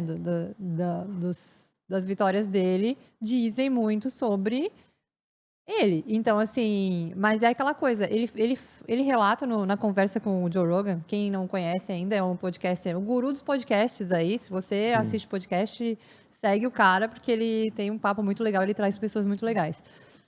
E ele fala que, cara, eu me sinto mais feliz comendo pizza, então pra mim é mais fácil manter essa dieta. Uhum. Então, o quanto a felicidade está conectada com Nossa. Sim. a tua dieta, né? Quando tu Aham. comer. Tipo, não adianta o nutricionista mandar você comer uma coisa que você não é feliz comendo. Sim, sim. E tem que ter momentos de prazer também, né? Tem que ter. Só que é o equilíbrio, né? Total. Como tudo. Total. Eu digo assim, ele é um pouco radical nesse sentido. Ele faz muita apologia a massas e pizzas na rotina. Tá aí ele. Mas não cortou. Mas tem uma fotinho dele com a pizza. Aí, ó. Ele fala, pra mim, a vida boa é quando eu tô comendo pizza. O cara, ele é muito figura. Ele gosta muito de massa, comida, macarrão, né? E assim, a longo prazo talvez não seja tão positivo pra ele, mas ele fala que ele se dá bem nessa dieta da pizza. Pelo menos. Tá ganhando. Tá ganhando. Mas quando a gente pensa em curto prazo, em performance de atleta, se a gente for ver até no Iron, aqui tem a competição aqui em Floripa, né? Sim, sim, o Iron sim. Man, uma vez no ano. A galera tem um dia antes. Que eles comem. Vi um amigo meu de São Paulo competir no Aero, fui jantar com ele foi na forneria. Ele comeu a pizza inteira. Sim. Mas ele comeu a pizza inteira assim e se desse outra, acho que ele comia mais. Ele foi tranquilo comer a grande, né? Pizza grande inteira. Eu nunca tinha visto. É aquilo que eu falei no começo do episódio contigo, entendeu, Marcos? Você, pra comer carboidrato, você tem que merecer. Sim, sim, sim. Pô, o cara deve treinar horas e horas. Sim. E ele tem um gasto de glicogênio, né, hepático, que são as nossas reservas. Ele tem um gasto muito extenuante. Sim, sim. Então, com certeza, ele tem um mérito grande na densidade de carboidratos dele. Claro que não precisaria ser só pizza. Ele fala no podcast assim, cara, eu sou mais feliz, eu como pizza e macarrão. E é isso. E, tipo, de manhã e de noite. Mas, assim, até que ponto... Porque, assim, ser atleta não é uma coisa que é realmente saudável, como muitas pessoas pensam. Um atleta profissional, uma densidade de carga de treino, de horas de treino... sim, imagina, o estresse ali do corpo. Então, assim, no longo prazo, talvez... Vamos ver como estará esse atleta, né? Se ele manter essa dieta. Mas, assim, não é uma coisa que eu indicaria para a maioria das pessoas, né? Sim. Enfim... Mas acho que a pizza, ela pode estar assim dentro do plano alimentar de todo mundo, de uma forma bem saudável. Sim, sim. Show. E eu vejo que muita gente que faz maratona, que treina diariamente, tem muitos clientes, assim, que são maratonistas ou nem fazem maratona, mas correm todos os dias, que você vê que come bem, assim. E come muitas vezes na semana. Sim. Que é o que você falou, né? É o que merece. Olha só a burrata aqui, gente. Essa é a burrata ao forno que a gente faz ali com a massa. Que lindo! Eu pedi pro Marcos mandar as fotos, porque essa burrata é a burrata que eles fazem, né, Marcos? Sim. Vocês fazem lá. Aquela tá dentro da massa, né? É uma entrada, uma burrata ao forno que a gente faz. Nossa, que delícia. Tá uma delícia, gente. Tô comendo aqui presencialmente e digo pra vocês que tá uma delícia mesmo. E é muito legal ver, assim, né, a apresentação. A gente come muito com os olhos mesmo. Sim. E a apresentação impacta muito. Total, né? Imagina. Né? Muito legal. Pô, Marcos, quero te agradecer. Obrigado, eu que agradeço. Pela presença aqui. Pô, o papo fluiu. Você falou que não ia ter 1h30 de conversa, já passou, tá? Se eu falar tudo que eu sei aqui, eu vou durar 5 minutos e acabou. Capaz. Aprendi muito aqui contigo sobre a fermentação e essa questão aí dos laticínios também. Agradeço pela tua partilha aqui. Eu que agradeço. E muito sucesso para Nononapo. Obrigado. E para a forneria. Obrigado mesmo. E é isso. Quer contar as tuas redes sociais aqui pra galera da Nononapo e tal, pra galera seguir? No Instagram é Forneria Catarina, tudo junto. E Nononapo é @nononapo com 2 N's. Show.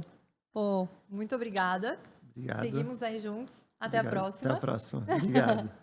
E quem quiser me seguir, meu nome é Ariela Dutra. Então, o Instagram é Nutri Ariela Dutra, com H e 2 L's. Segue lá, tem conteúdo leve sobre comportamento e alimentação. E se inscrevam no canal do Geladeira para assistir esse episódio e os outros. Geladeira Podcast no YouTube. Vai estar esse episódio no Spotify também. E é isso. Ficamos por aí. Até a próxima. Tchau. Show!